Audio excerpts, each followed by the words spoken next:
하이 여러분, 모터팩트입니다. 오늘은 루시드에어 드림 에디션을 실제 시승해본 각각 해외 미디어들의 솔직 장단점을 낱낱이 파헤쳐보았는데요. 이 소식을 보기에 앞서 구독 눌러주시면 앞으로 컨텐츠 제작에 큰 힘이 되니 꼭 부탁드려요.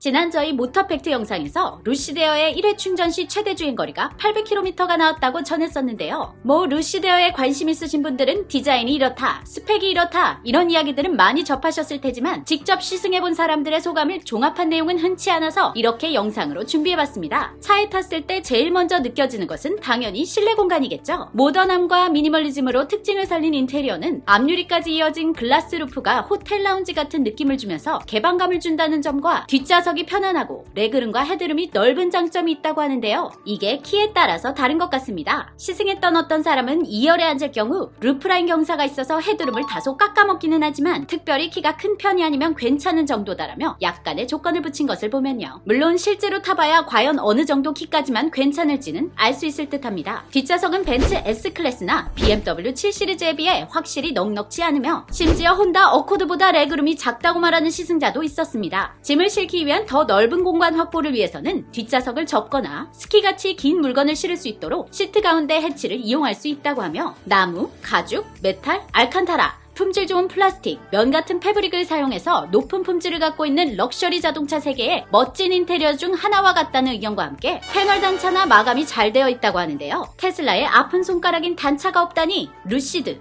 기대되는 부분이 확실히 있습니다. 그런데 아쉽게도 실내 모두 고급재를 쓴 건 아닌 듯합니다. 도어 암레스트 쪽 숨겨져 있는 문손잡이와 스티어링 휠 위쪽에 있는 크루즈 컨트롤의 속도를 조절하는 스크롤 부분들이 마치 3D 프린터로 찍어낸 듯 가볍고 거친 점을 발견한 시승자도 있었습니다. 여기서 차의 외부 사이즈로 인한 단점으로 차고가 낮아서 뒷좌석에 탈 때 머리를 많이 숙이고 들어가야 한다는 점과 트렁크의 공간이 넓기는 하지만 차고가 낮아서 짐을 실을 때 허리를 굽혀야 한다는 점도 있었고요. 트렁크가 280리터로 세계에서 가장 크다고 자랑할 정도로 확실히 넓은 것이 눈에 띄며 심지어 프렁크 아래에 언더 프렁크까지 있다고 합니다. 다만 뒷트렁크 얘기는 별로 하지 않았는데요. 아마도 테슬라 모델 S의 뒷트렁크 사이즈인 793리터에 비해 루시드 드림의 651리터의 트렁크가 상대적으로 많이 작아서 그런 듯도 합니다. 그리고 루시드 에어에는 모델 S에는 없는 통풍 시트와 마사지 기능이 추가되어 있다고 하는데요. 버그인지는 모르겠지만 마사지 스타일 5개가 동시에 사용 가능하게 돼서 정신이 없다라며 불만을 가진 시승자도 있었는데 아마도 이건 업데이트를 통해서 없앨 것으로 보이고요.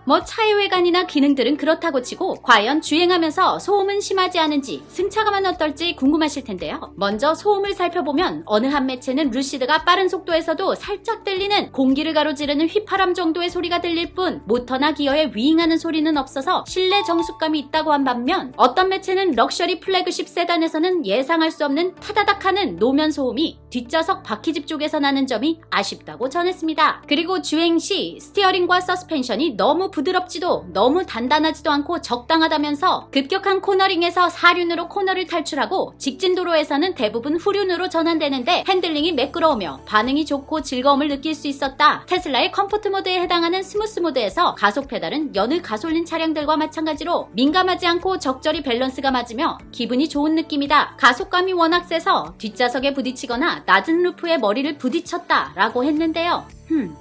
역시 제가 아까 말한 것처럼 뒷좌석 헤드룸 공간이 부족한 듯한 게 맞나 보네요. 여튼 이 매체는 가속감이 엄청 빠르다며 칭찬을 했는데요. 그와는 다르게 가장 빠른 스프린트 모드로 변경한 뒤 시속 48km로 달리다가 88km, 96km까지로 달려봤는데 머리가 헤드레스트에 파묻히는 수준은 아니었다. 루시드의 퍼포먼스는 다른 경쟁 전기차들보다 특별히 더 낫다고 느껴지지 않았다 라고 말한 시승자분들도 있었습니다. 이에 대해 루시드 모터스 CEO 피터 롤린스는 아주 빨리 달려야만 하는 트랙 타임에 초점을 맞추기보다 실제 주행 경험에 초점을 맞추었다고 하는데요. 느리게 달리다가 달릴 만한 개방감 있는 도로가 나타나거나 파이프나 통나무를 잔뜩 실은 트레일러를 재빨리 추월할 때 편하다 라고 하는데 이런 고가의 럭셔리 전기차를 타면서 느린 차들은 당연히 제껴야 되는 거 아닌가요? 아니 그리고 빨리 달릴 수 있는 모드를 만들면 되지?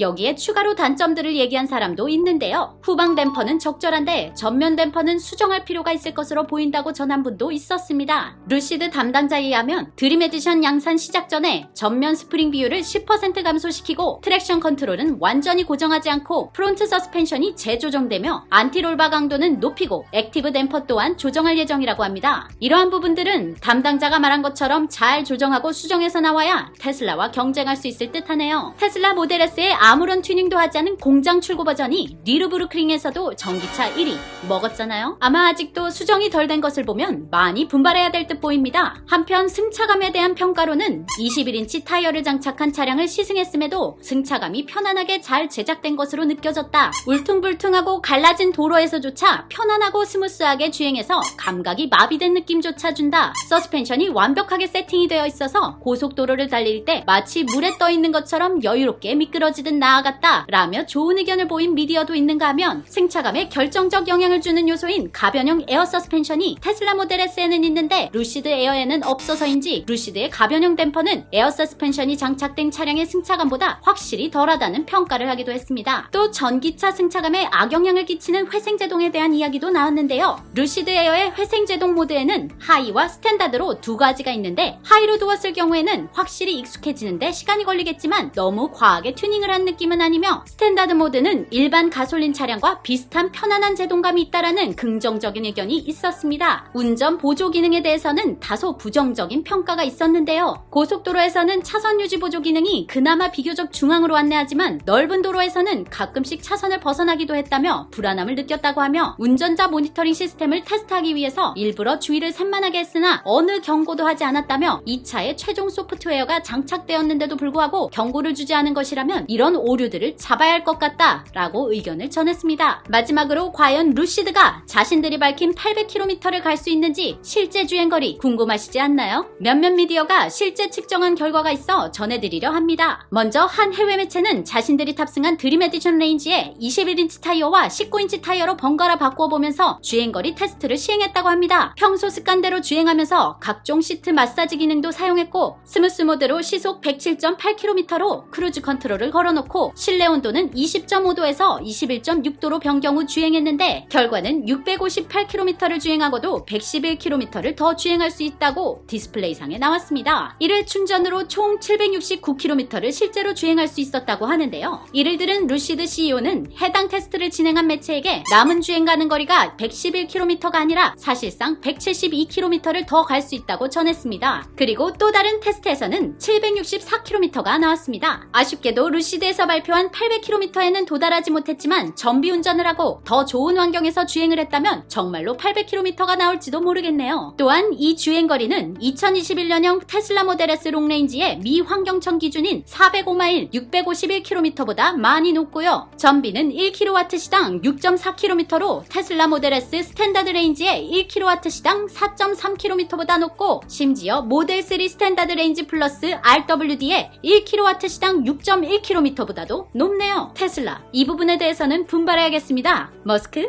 해주실 거죠? 오늘은 루시드에어 시승해보면 장단점은 이렇다는 컨텐츠를 준비해봤는데요. 루시드에어 관련 알아야 하는 내용이나 재미있는 댓글 있으시면 댓글창에 댓글 꼭꼭 남겨주세요. 영상이 좋으셨다면 구독과 좋아요 부탁드립니다. 지금까지 중립적인 자동차 뉴스를 전하는 모터팩트였습니다. 감사합니다.